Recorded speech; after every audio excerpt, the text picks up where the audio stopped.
It Started at Surrey, Stag Radios podcast, where Surrey alumni return to campus for an evening of reading and networking to share where their journey began and where they are now. I'm your host, Sofia Varela, and today I'm joined with... Thomas Sinkinson. You've got your book. I've got my book. I've got The Man Who Hired a Wizard. Lovely. This is not the version that you get if you order it online, but this is The Man Who Hired a Wizard, yeah. And do you want to tell us a little bit about your book? Sure thing. So, I'm going to take off the hat. I feel like you got it, right? You understood. We love it.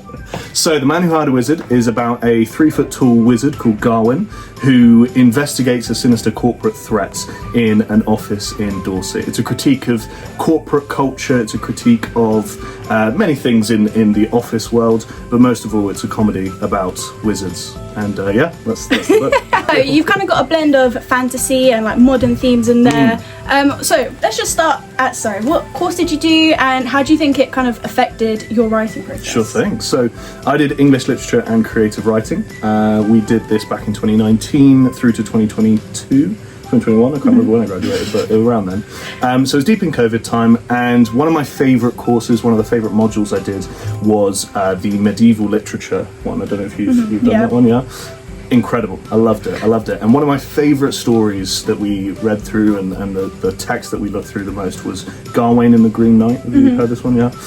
I love it. It's so good. It's so beautiful. It's such a beautiful tale, but I think it's also very funny. And I wrote about it for my dissertation. I did, my dissertation about Gawain and the Green Knight. However, Dr. Amy Morgan may call me out for this. I misspelt Gawain about 3 times throughout the dissertation. Classic. And Gawain was spelt Garwin, Gawin. Which is the name of my wizard in this book.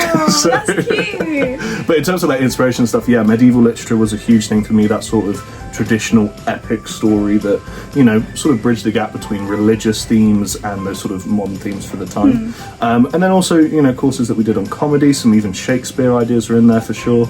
I wrote this book a couple of years after I was at Surrey. But the ideas and the sort of, the ideas for coming up with something comedic that tied into what I was doing at the current time of my life was rooted in there from the start. Yeah. And I love that you misspelled it.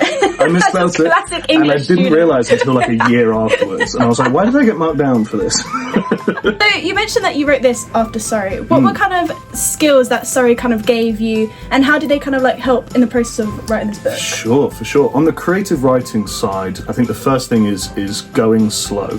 And I mean, that's an incredibly basic concept that anyone can teach you. But when you're doing the classes at Surrey, when you're going through the writing practices and the classes, one of the key things that I learn, and this is something I've taken forward into many avenues of my life, not just the book, but just going slow, taking your time, thinking through things a lot more carefully and planning and prep.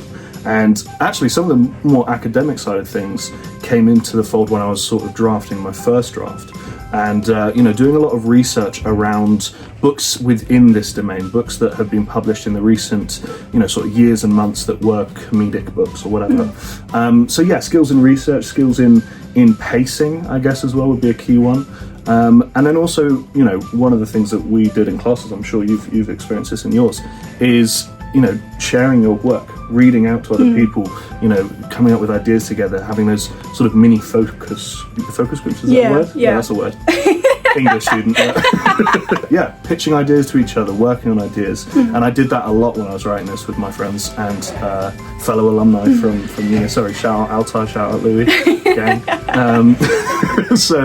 I guess those are the three main ones. Yeah, you kind of spoke about having your community of like your friends and stuff, and they would like workshop things to you and stuff. How did that kind of impact your writing? Oh, which tremendously impacted things. I mean, big shout out to Alice as well. She was basically the editor for this book, and one of the key things that I found myself doing in the writing was defending myself. I found myself coming up with a chapter or a joke or a funny bit or whatever, and then realising it's not funny, but then being quite defensive of it. I was quite protective of it because, it's my work, it's my world, it's my little wizard, And then I realised that, well, why am I defending it? What is actually the cause? And it was mostly insecurity. It was mostly, coming to terms with the fact that I, am proud of something, but perhaps it's not as good as it could be.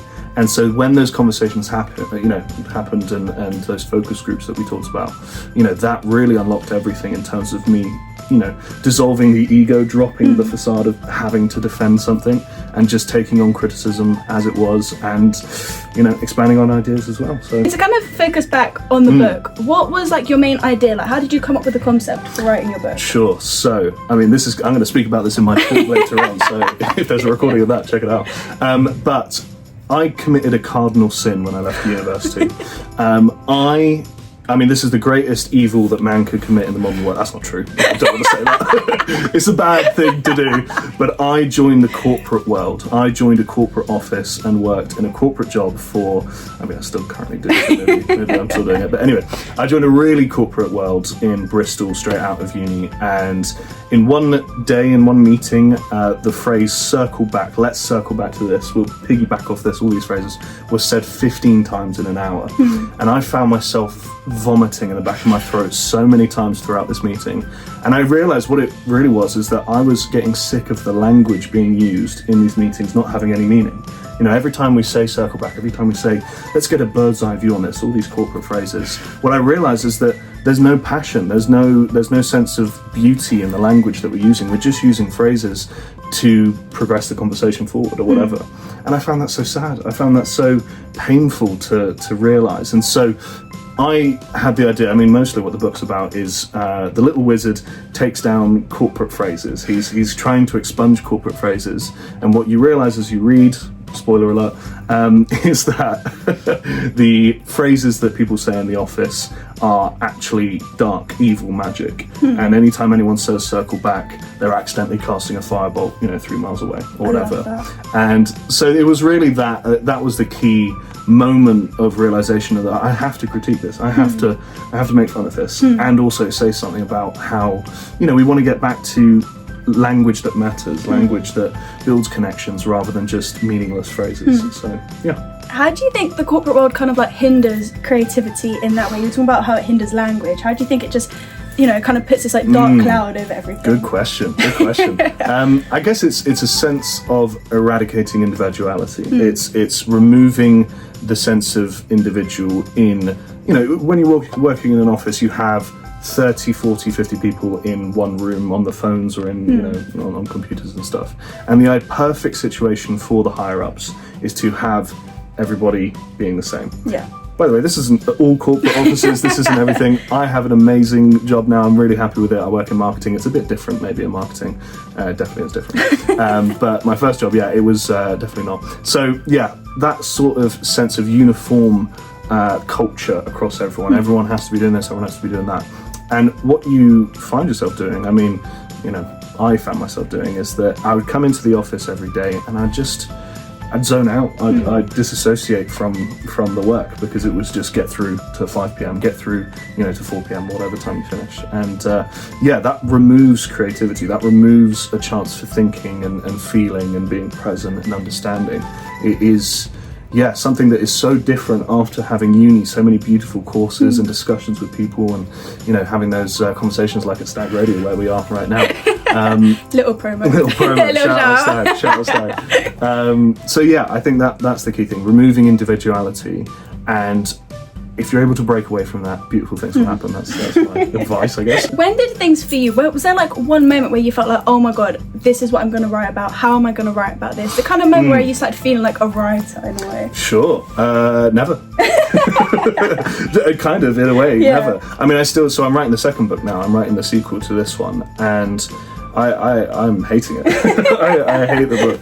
But that's again, that sort of sense of wanting to be a perfectionist, wanting to get it right, want to get it perfect. And it was, the first book, at least there was a bit more of a vision going into it, a full plan and stuff, and I guess that helps. But yeah, the first point I sort of really felt like being a writer probably would have been when I got the first draft done. I had a horrible first draft. It was awful. It was spelling mistakes. Garwin was spelled correctly. All those sorts of things. But what I had there was a piece of work, a completed product, if I use the corporate speak again.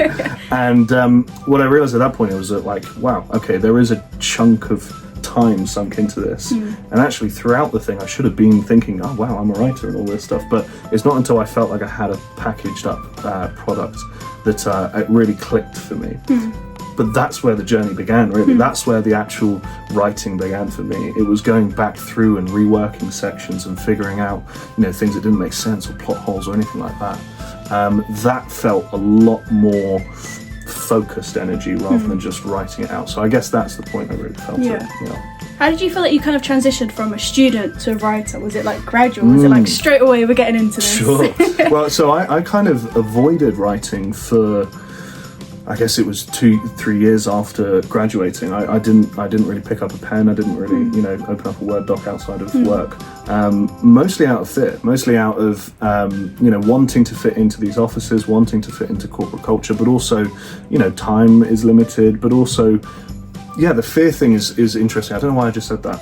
I want to think that through. I think it is a fear because I had a vision for what I wanted to produce at uni. I wanted to do this sort of academic piece, more so about Gawain and some themes like Chaos Camp and other things within the medieval literature space. But that fear of almost failure, that fear of not wanting to do it in the sense that I could do it badly, really stopped me for a while. And then I guess, late last year, those ideas started kicking together of that corporate language and that sort of stuff. So that was the push, a good idea. That was the real push into doing it. But it took a couple of years after uni. And you spoke about how you kind of, touch on the corporate themes of this book. What was like the key themes apart from the corporate thing that you wanted to touch on, or if there are any? Sure. So I guess, anti-capitalism is the key. But also, I mean, one of the other sort of plot lines within the book is about a middle manager, a sort of corporate, I was going to use the word slob there, but that sounds so offensive. A corporate drone? Yeah, we'll say that. Corporate drone who has recently lost his father. And he is grieving through not grieving. He is just a mess. And so the other angle of it is grief and exploring grief through some of the characters within that. And coming back to that language theme again, that using these phrases as a distraction from the real language we should be using, the languages of love, the languages of passion and stuff. So grief, corporatism, I think would be the sort of two key themes. I mean, it's not a very good book also, I should say. No, it's good. Buy it now. Go buy it. Come on. We'll put a link down in the below description. So how do you think those two key themes kind of impacted you in your life, and how did you translate it into the page? Sure. I mean, I was a corporate drone. I was straight out of uni. I found myself being moulded and shaped into, being we'll circle back to this later. This sort of words. And I got quite sick of it. And when I moved into a marketing job, I was more creatively free. I was more creatively fulfilled, at least. And so I started distancing myself from that language anyway. There wasn't the need for it, especially in the job I have now. There's absolutely no need for any of that. It's very casual. But that distance created the desire to critique, the desire to reflect back on what I had. And so, 100% that corporate language was definitely me doing that. Another thing within there is that the wizard is, as I said, he's a 3-foot tall guy.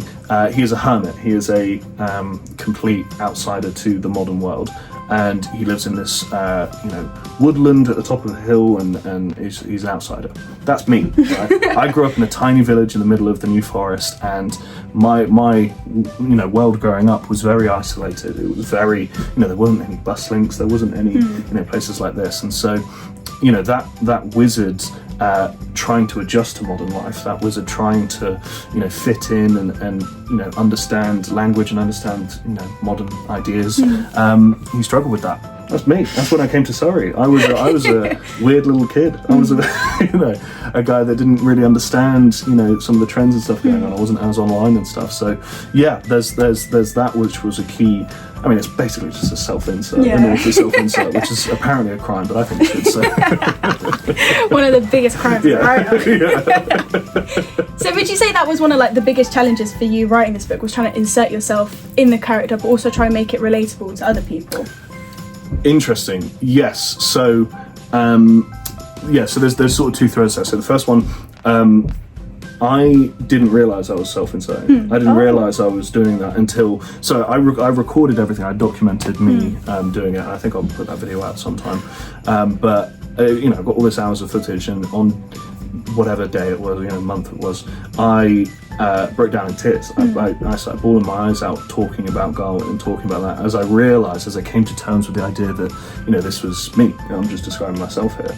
And I realised how lonely he was and how distant he was from modern life and stuff. And I realised that that's like, kind of therapeutic. It's kind of beautiful in a way to process that through a character.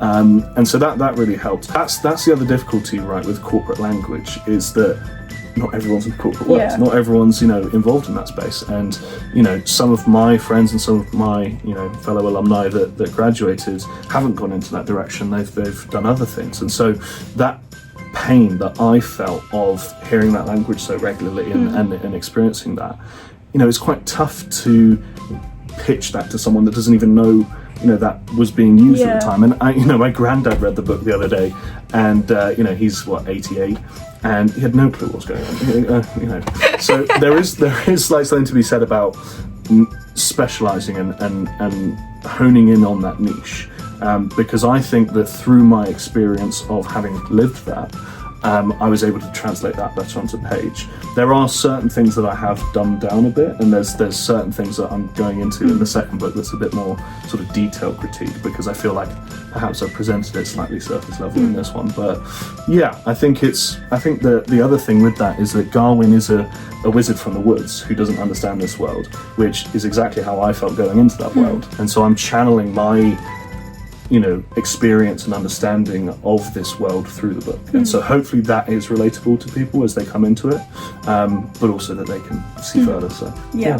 Do you think life post-grad is really lonely? Or do you, how would you describe life post-grad?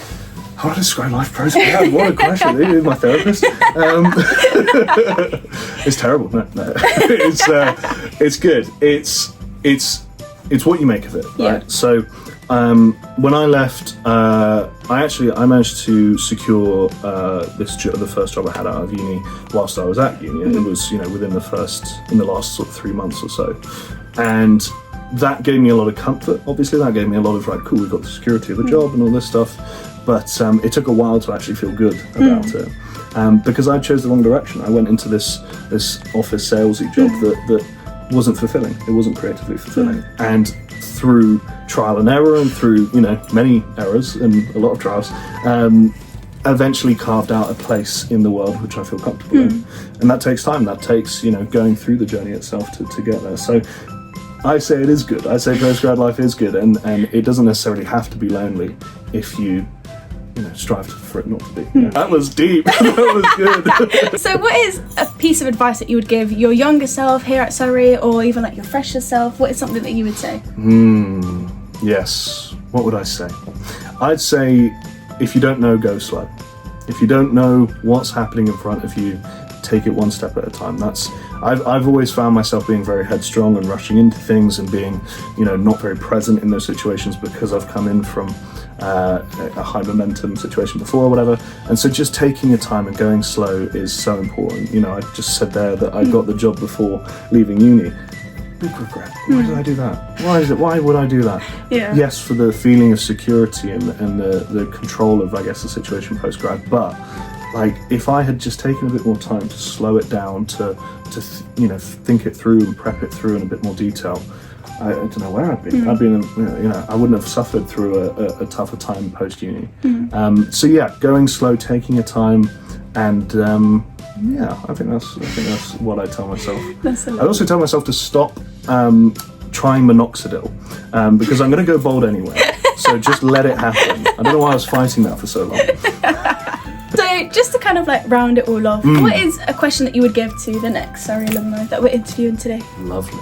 Post-release, I would ask them, looking back on the published novel or whatever now, what would you change? What would you do differently? And what learnings are you taking into your next work? I think there's a lot of learnings within there that's so, there's a lot that you learn. There's a lot about yourself that you learn.